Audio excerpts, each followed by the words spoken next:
Halo traders, assalamualaikum warahmatullahi wabarakatuh dan selamat siang buat teman-teman semua. Kembali lagi ke channel seputar forex bersama saya Rizky Rosadi. Di video kita kali ini kita akan bahas lagi analisa dan pasangan mata uang yang akan kita analisa yaitu Euro versus New Zealand Dollar atau disingkat Euro NZD. Euro NZD ya. Namun sebelum lebih lanjut jangan lupa klik subscribe dan nyalakan lonceng notifikasinya agar tidak ketinggalan konten-konten terbaru dari kami. Oke, kita langsung masuk ke analisanya. Ini saya sudah tandain area sell ya, sell potensial di area supply 1.6818 sampai 1.6880. Jadi skenario ini skenario sell di supply dan kita nunggu sampai harga menguji ke area supply. Rejection yang kita tunggu itu recent daily yang valid ada dua pola candlestick. Yang pertama adalah bearish engulfing, yang kedua adalah pin bar dengan shadow atas panjang. Jadi yang kita tunggu di sini adalah di time frame daily dulu pertama. Kita belum masuk ke time frame 4. Jadi belum ada posisi, kita harapkan mungkin bisa beberapa hari ke depan dia kena menguji area supply dan membentuk recent daily yang valid, bearish engulfing atau pin bar. Nah, setelah recent daily yang valid atau pin bar bearish engulfing atau pin bar ini terbentuk, maka kita masuk ke time frame H4-nya. H4. Oke, ini H4-nya.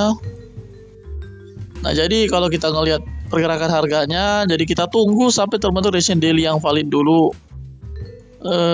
Ini lebih tepatnya ini ya, saya coba gambarkan gelombangnya, turun naik turun turun naik turun turun. Nah, ketika ada recent daily yang valid misalnya bearish engulfing atau pin bar, biasanya harga akan mengalami pergerakan turun yang cukup kuat, bisa jadi break low sebelumnya atau bisa jadi di atas low-nya atau bisa jadi pas-pas di low-nya. Dan kita tunggu berarti pullback dulu di H4 baru kita entry. Jadi sebenarnya kita entry sell-nya tuh di lower high-nya, bukan pas di ujung high-nya, karena kita nggak tahu nih ini bisa break atau enggak. Jadi dua langkah tadi, yang pertama adalah recent daily yang valid. Coba saya tulis di sini. Oke, terus yang kedua adalah konfirmasi H4 dengan menggunakan 3 pola candlestick. Yang pertama bearish engulfing, kedua itu pin bar, yang terakhir adalah bearish inside bar. Jadi dua langkah ini adalah penentu kita akan entry di sini atau enggak. Ya, resupply 1.6818 sampai 1.6880. Kalau nggak terbentuk, misalnya recent daily nggak terbentuk, kita nggak entry.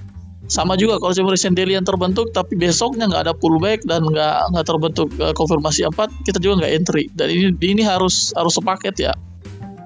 Harus sepaket karena skenario ini nunggu ada seller yang nahan di sini dulu.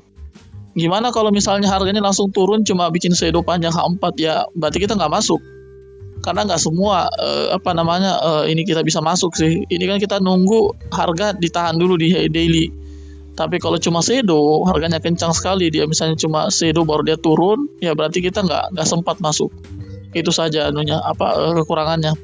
Terus seperti biasa ada 3 poin yang selalu saya sampaikan. Yang pertama, sabar sampai terbentuk konfirmasi ya. Jadi yang dimasuk konfirmasi ini dua langkah ini, recent daily yang valid dan konfirmasi 4 ini bearish engulfing, pin bar atau bearish inside bar di lower high-nya tadi. Terus yang kedua, gunakan money management yang baik. Saya sarankan 1-2% agar drawdown-nya tidak terlalu besar. Dan yang terakhir, apabila posisi sell telah diambil dan harga belum mengenai SL atau TP, jadi ini untuk emergency exit. Misalnya di sini kita entry sell, stop loss-nya di sini, TP-nya di sini, TP1, TP2 di sini. Nah, patokan kita untuk emergency exit adalah melihat time frame daily dengan menggunakan pola candlestick ya. Jadi kalau idealnya setelah kita sell di sini, harga akan langsung TP1 dan TP2 itu nggak lama, paling lama 1-2 hari. Tapi kalau misalnya selama 2 hari atau lebih, bisa jadi 3 atau 4 hari, harga nggak kena stop loss, nggak kena stop loss, nggak kena TP juga nggak kena. Kita tinggal perhatikan daily-nya. Kalau daily-nya ada pola candlestick pembalikan, contoh bullish engulfing, pin bar dengan shadow panjang atau bullish inside bar, maka posisi sell kita close. Berarti ini seller nggak kuat nge-push sampai ke TP1 dan TP2-nya. Makanya skenario-nya kan kita tunggu kan kayak seperti ini.